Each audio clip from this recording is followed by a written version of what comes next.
আম্বেদকর নিচের কোনটিকে সংবিধানের হৃদয় ও আত্মা, হার্ট অ্যান্ড সোল বলে ব্যাখ্যা করেছেন?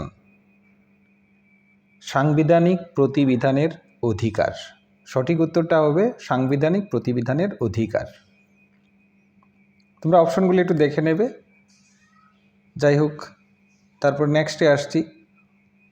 কোন সংবিধান সংশোধনীর মাধ্যমে সমস্ত 6 থেকে 14 বছর পর্যন্ত সমস্ত শিশুদের শিক্ষা বাধ্যতামূলক করা হয়?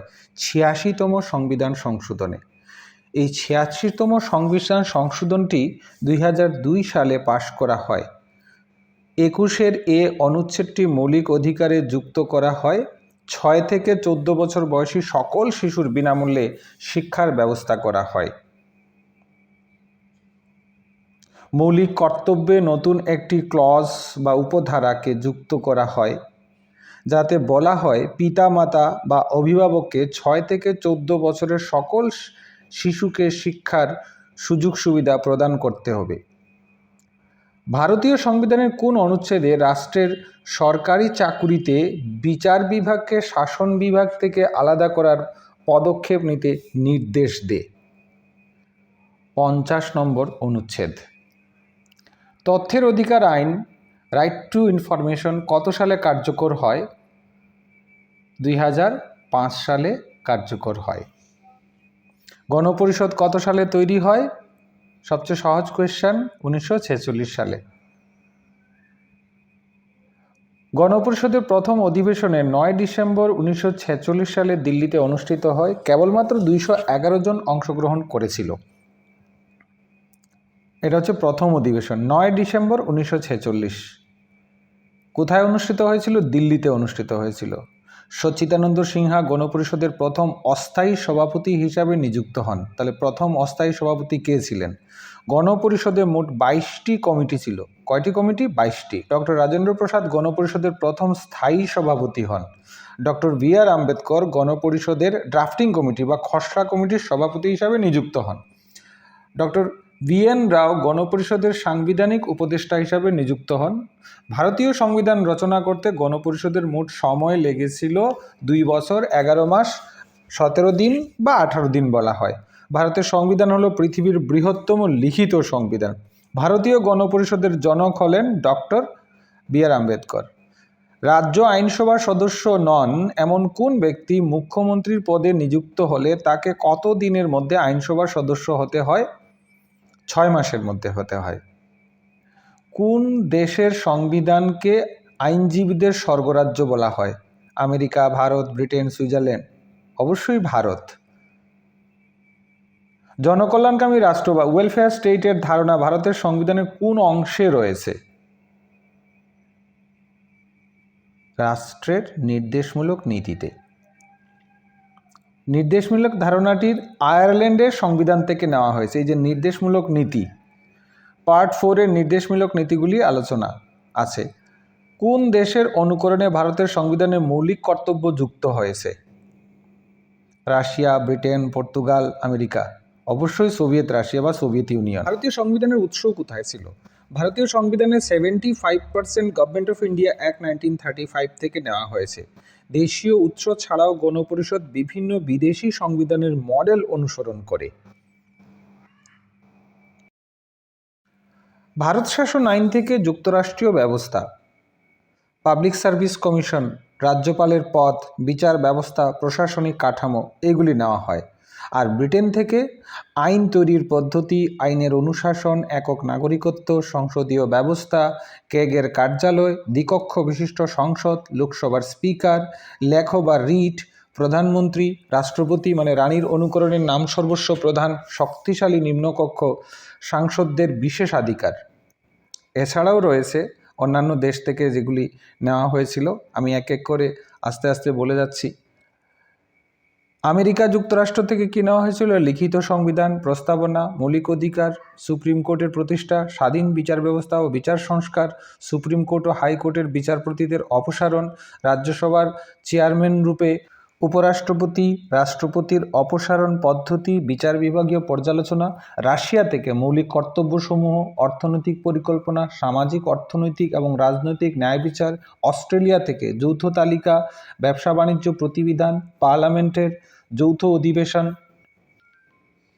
আয়ারল্যান্ড থেকে নির্দেশমূলক নীতি, রাষ্ট্রপতি নির্বাচন পদ্ধতি, রাষ্ট্রপতি কর্তৃক রাজ্যসভা সদস্য মনোনয়ন, কানাডা থেকে কেন্দ্রপ্রবণ যুক্তরাষ্ট্রীয় শাসন ব্যবস্থা, আধা যুক্তরাষ্ট্রীয় ব্যবস্থা, কেন্দ্র রাজ্যের ক্ষমতা ভাগ এবং অবশিষ্ট ক্ষমতা বন্টনের কেন্দ্রের হাতে, কেন্দ্রের দ্বারা রাজ্যগুলির রাজ্যপাল নিয়োগ, সুপ্রিম কোর্টের পরামর্শ দান অধিক্ষেত্র, বিভিন্ন জিনিস বিভিন্ন দেশ থেকে নেওয়া হয়েছে।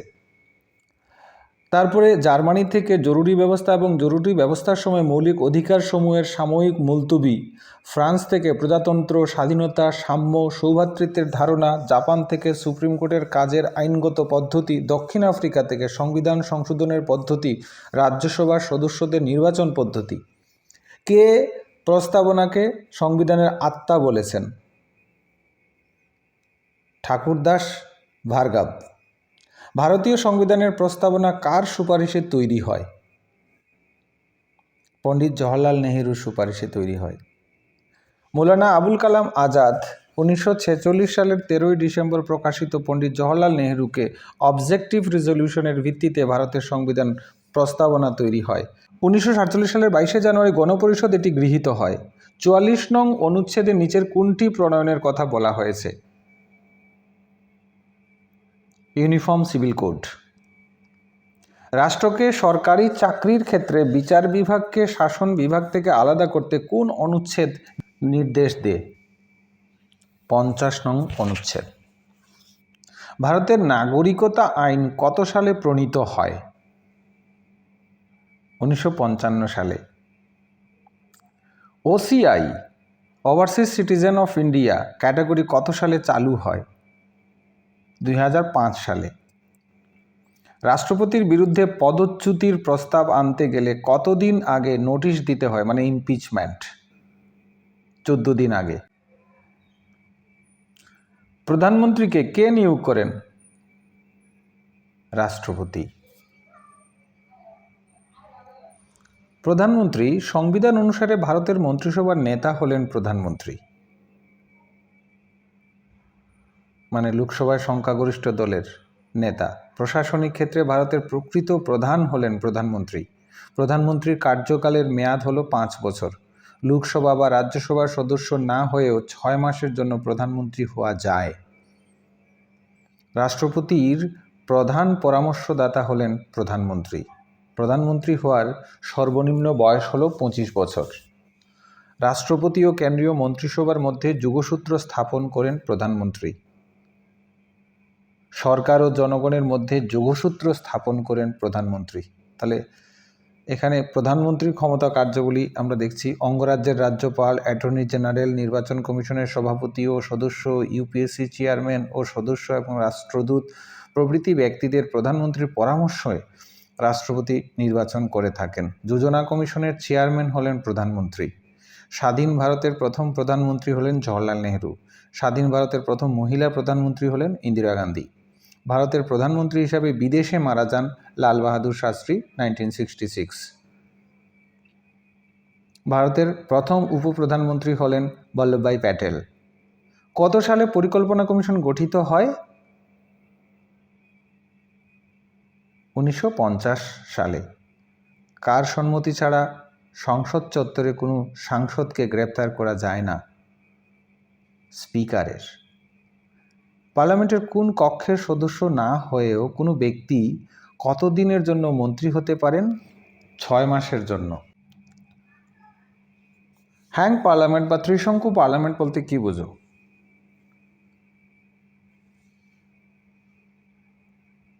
সংসদে যখন কোনো দলের সংখ্যাগরিষ্ঠ না থাকে, কে পার্লামেন্টের যৌথ অধিবেশনের সভাপতিত্ব করেন? লোকসভার স্পিকার। মার্কিন যুক্তরাষ্ট্রের সংবিধান থেকে ভারতীয় সংবিধানের মৌলিক অধিকার ফান্ডামেন্টাল রাইটসের ধারণাটি গৃহীত হয়েছে। এটাও খুব গুরুত্বপূর্ণ কোয়েশ্চেন। ভারতীয় সংবিধানের 3য় অংশে পার্ট 3 12 থেকে 35 অনুচ্ছেদে মৌলিক অধিকার স্বীকৃত হয়েছে। 1978 খ্রিস্টাব্দের 44তম সংবিধান সংশোধনের মাধ্যমে 31 নং ধারা সম্পত্তির অধিকারকে বাদ দেওয়া হয়েছে। এটা খুব গুরুত্বপূর্ণ।